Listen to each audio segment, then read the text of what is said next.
Hello, नमस्कार दोस्तों, आप सभी का एक नए वीडियो में बहुत बहुत स्वागत है। दोस्तों आज की इस वीडियो में हम जिस कंपनी के बारे में बात करने जा रहे हैं उसका नाम है सिलिका पेंट इंडिया लिमिटेड। दोस्तों यदि इस कंपनी के पी की बात की जाए तो ये अभी अभी आपको 39.6 के आसपास देखने को मिलेगा। इंडस्ट्री पी 31.6 है।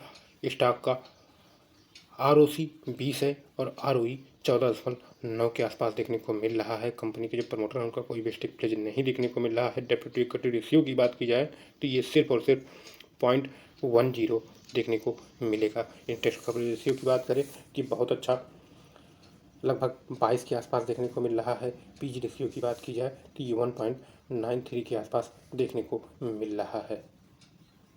दोस्तों यदि इस कंपनी के बारे में बात करें तो इसके कुछ पैरामीटर बहुत अच्छे देखने को मिल रहे हैं और जबकि कुछ पैरामीटर जो हैं वो अच्छे देखने को नहीं मिल रहे हैं। तो दोस्तों अब हम आगे वीडियो में बात करने वाले हैं इस कंपनी का जो बिजनेस है वो कैसा देखने को मिल रहा है। जो Q3 या 526 में मैनेजमेंट की कमेंट्री, मैनेजमेंट के द्वारा जो कमेंट्री की गई थी वहाँ पर मैनेजमेंट के द्वारा क्या क्या चीज़ें बताई गई हैं, फ्यूचर कंपनी का जो फ्यूचर ग्रोथ प्लान है वो कैसा देखने को मिल रहा है।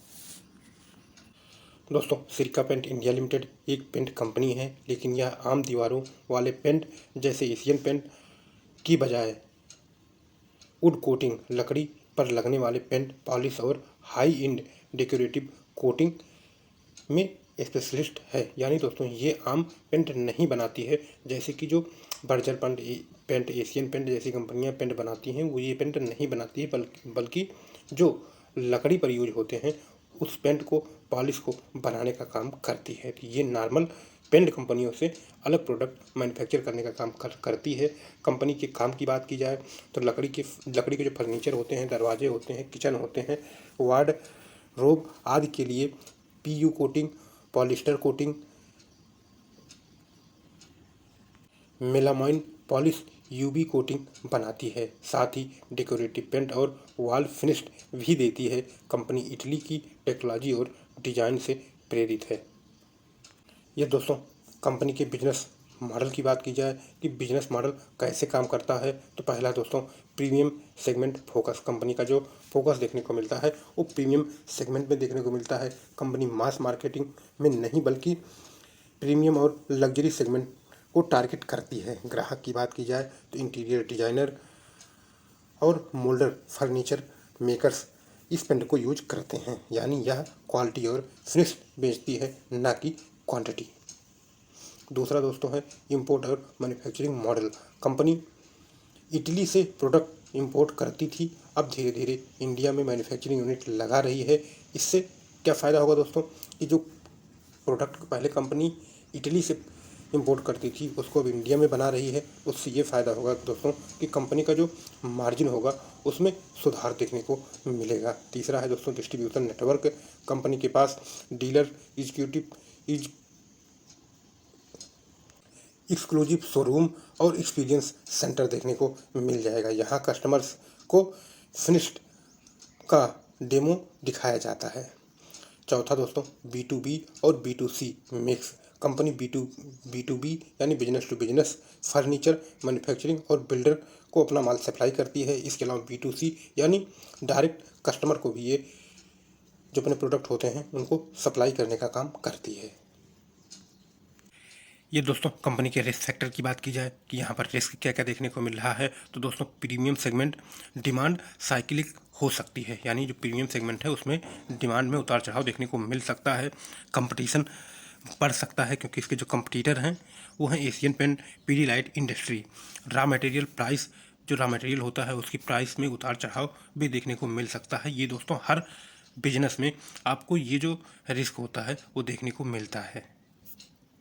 ये दोस्तों आसान भाषा में बात करें तो सिलिका पेंट एक लकड़ी और लग्जरी फिनिशिंग वाली पेंट कंपनी है। यह मास पेंट कंपनी नहीं है बल्कि premium interior solution provider company है। दोस्तों इस कंपनी का जो Q3 या 526 का रिजल्ट आया था उसके बाद मैनेजमेंट की कमेंट्री जारी की गई थी। तो वहाँ पर मैनेजमेंट के द्वारा क्या क्या चीज़ें बताई गई हैं तो यहाँ पर बताया गया है कि जिसका ईयर बाई ईयर देखने को मिला था वो स्ट्रांग देखने को मिला था, लेकिन क्वार्टर वाइज क्वार्टर में थोड़ी कमजोरी देखने को मिली थी। रेवेन्यू की बात की जाए तो इसमें 27% के आसपास ईयर बाई ईयर ग्रोथ देखने को मिला था। पैट की बात की जाए तो इसमें 31% का ग्रोथ देखने को मिला था। और ईबीटा की बात की जाए तो इसमें 20% के आसपास ग्रोथ देखने को मिला था। मैनेजमेंट का कहना है कि कंपनी ने प्रीमियम प्रोडक्ट की स्ट्रॉन्ग डिमांड से ग्रोथ हासिल किया है, लेकिन Q2 के मुकाबले Q3 में डिमांड थोड़ी स्लो देखने को मिली है। और इसके पीछे जो डिमांड स्लो रही है उसके पीछे रीजन क्या मैनेजमेंट ने बताया है कि नॉर्थ इंडिया में कंस्ट्रक्शन रिस्ट्रिक्शन और पोल्यूशन इशू के कारण जो डिमांड है उसमें स्लो देखने को मिला है। Real estate activity temporarily slow देखने को मिली है। मार्जिन इम्प्रूवमेंट की बात की जाए तो सबसे बड़ा पॉजिटिव देखने को मिला है। इस क्वार्टर में मार्जिन 17 से बढ़कर 20% देखने को मिला है। मैनेजमेंट ने बताया है कि better product mix, premium category का जो प्रोडक्ट है उसमें डिमांड बढ़ने के कारण इसका जो मार्जिन है उसमें इम्प्रूवमेंट देखने को मिला है। रॉ मटेरियल कास्ट में सॉफ्टनेस यानी रॉ मटेरियल के कास्ट में गिरावट देखने को मिली है। ऑपरेटिंग लेवरेज यानी स्केल बेनिफिट कंपनी को लगातार मिल रहा है। दोस्तों, मैनेजमेंट के द्वारा बताया गया है कि शॉर्ट टर्म में चैलेंजेस देखने को मिले हैं। Q3 में Q2 के मुकाबले जो इनकम है उसमें गिरावट देखने को मिली है। रेवेन्यू और प्रॉफिट दोनों में गिरावट देखने को मिली है, लेकिन यहाँ डिमांड इम्पैक्ट की बात की जाए तो इसके बारे में भी मैनेजमेंट के द्वारा बताया गया है।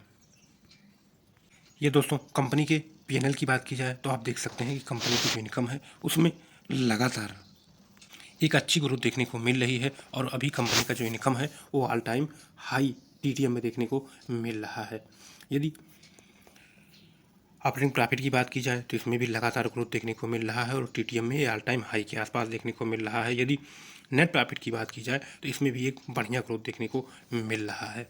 यदि compound sales growth, compound profit growth, stock price CAGR, return on equity की बात की जाए तो ये सभी के सभी पैरामीटर बहुत ही बिंदास, बहुत ही अच्छे देखने को मिल रहे हैं।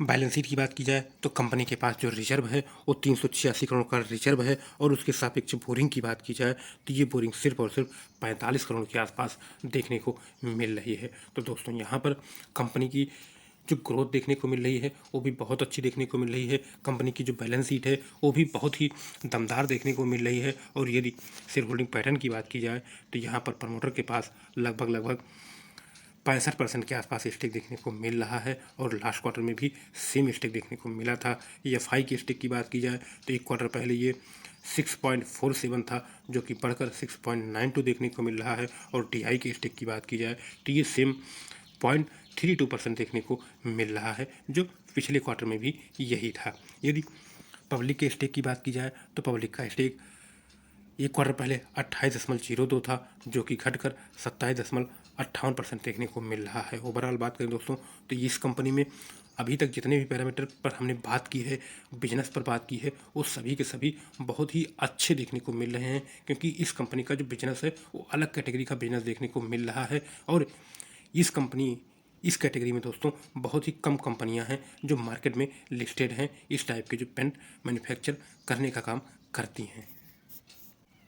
यदि इस कंपनी के फ्यूचर ग्रोथ प्लान की बात की जाए तो इंडिया में मॉड्यूलर और फर्नीचर का जो ट्रेंड है वो बढ़ रहा है। रियल एस्टेट और इंटीरियर डेकोरेशन बूम पर देखने को मिल रहा है। प्रीमियमाइजेशन, लोग लग्जरी फिनिश चाहते हैं। लोकल मैन्युफैक्चरिंग, जैसे अभी की कंपनी जो अपने मैक्सिमम प्रोडक्ट होता था उसको इटली से इंपोर्ट करती थी, लेकिन अब धीरे धीरे ये कंपनी इंडिया में ही मैन्युफैक्चरिंग यूनिट लगा रही है। उससे दोस्तों लोकल मैन्युफैक्चरिंग करेगी तो मार्जिन इम्प्रूव होगा। इसके अलावा दोस्तों कंपनी का जो दूसरा बड़ा फोकस देखने को मिल रहा है वो डिस्ट्रीब्यूशन जो नेटवर्क है उसको और तेज़ी से एक्सपेंड करना। इससे क्या होगा दोस्तों, इसके जो प्रोडक्ट होते हैं उनकी जो पहुंच है वो ज़्यादा लोगों में देखने को मिलेगी। अभी कंपनी का जो एम है वो Tier 2 और Tier 3 सिटी में अपने जो प्रोडक्ट है उनको पहुंचाना है। ये दोस्तों लॉन्ग टर्म ग्रोथ ड्राइव की बात की जाए तो मैनेजमेंट के अनुसार फ्यूचर ग्रोथ ड्राइव जो आने वाले समय में होगा वो इंडिया में मॉड्यूलर फर्नीचर की बूम। इसके अलावा दोस्तों बहुत सारी ऐसी चीज़ें हैं जिससे कंपनी की जो ग्रोथ है वो आने वाले समय में बढ़ते हुए देखने को मिल सकती है। तो दोस्तों आज की इस वीडियो में इतना ही, मिलते हैं नेक्स्ट वीडियो में, तब तक के लिए बाय बाय दोस्तों।